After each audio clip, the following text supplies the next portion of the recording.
Our historic heat wave continues across the state. In Denver, we saw record temperatures for the fourth straight day. But the heat paired with high winds means once again we're dealing with high fire danger. And we saw a couple fires pop up this afternoon.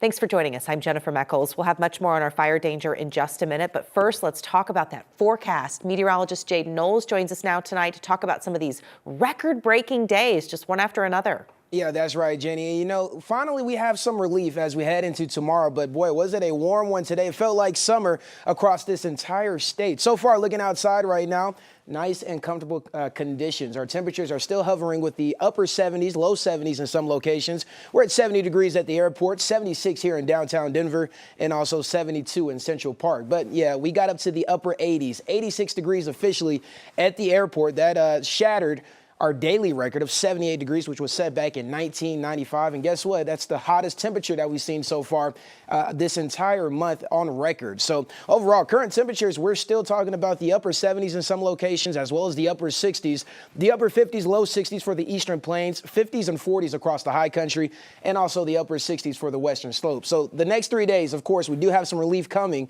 as we head into tomorrow. But of course, there's some more warm temperatures down the stretch. We'll talk more in details about what's to come later on in the show. Jenny? Jaden, thank you. Let's talk about those fires we saw pop up today. In Lone Tree, crews from multiple departments knocked down a brush fire that spread to about 20 acres this afternoon.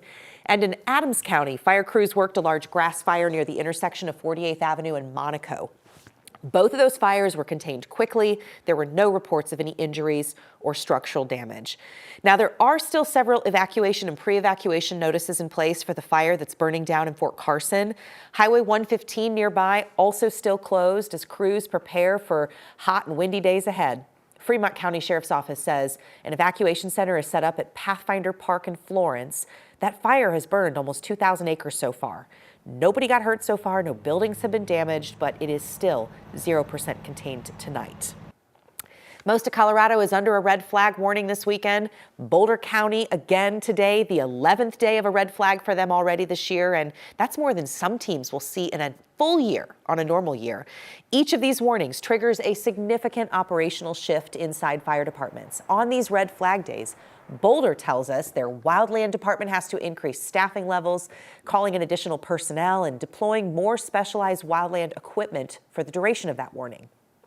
They come off duty and they pick up an overtime shift to help augment the response. So that fatigue continues to just build and build and build. We know what the fire behavior is going to look like if we do get a start, and it's going to be hard to control. So it makes us all anxious. And until the weather changes, the warnings and that workload aren't going anywhere. Fire officials are begging people to do their part. Please be smart and avoid anything that could start a fire. One man is dead and another has been arrested for murder after Denver police say a case of road rage on St. Patrick's Day turned deadly. 9 News reporter Colton Chavez spoke to a friend of the victim who said he made friends with people working all over Denver. Yeah, Jenny, he did. His name was Marvin Zib, and those who knew him say he never stopped moving forward or bringing others with him. Marvin, a real faithful guy, easygoing, always in a good mood. Kindness was Marvin Zib's driving force. If you're in a bad mood, you want to be around him because he'd change your mood in a heartbeat. Randy Hoffman knew it would be a good day if he saw Marvin's purple car pulling into work at Denver Dustless, a floor installation business where he worked for several years. Marvin loved cars. And my secretary would say that whenever he delivered wood to people, and people had cars, he always wanted to go for a ride in their sports car. That's Marvin, I was gonna say. That car is still in the parking lot. Marvin never made it back. He was actually going to pick material up right by where this happened, the building across the street. Me and my brother were at lunch, and our secretary called and said one of our distributors in the area has seen Marvin covered in blood. Denver police believe Marvin was the victim of road rage in northeast Denver in the middle of the day on St. Patrick's Day. Police believe he was unarmed and had his hands in the air when he was shot 3 times. And then to find out what really happened, kind of just shock. And the fact he had his arms in the air, that's just ridiculous. Through the shock and heartbreak, Randy learned Marvin's reach extended far beyond Denver dustless. Yeah, a lot of phone calls.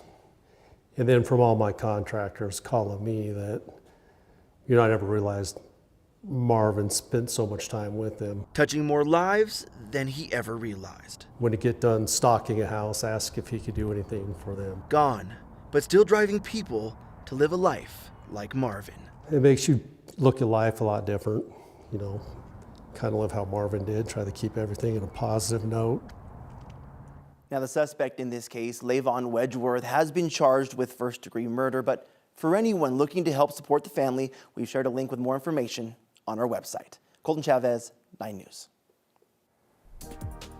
Authorities in Douglas County say they have found the car of a man who's on the run now after he was convicted of sexually abusing a child.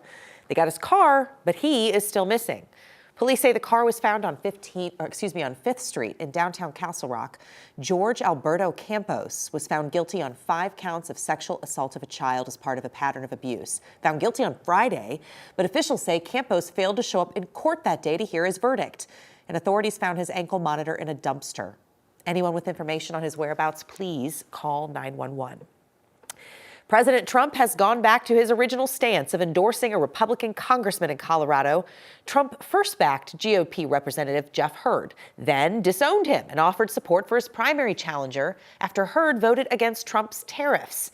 Now Trump is back to supporting Hurd again. Hurd is a freshman Republican in the Western Slope seat that was once held by Congresswoman Lauren Boebert. He crossed Trump when he opposed tariffs, so Trump denounced him and unendorsed him. Then he turned to endorsing Hope Scheppelman. Then Friday morning, Trump abandoned her and went back to Hurd. Trump says he'll give Scheppelman a job in his administration.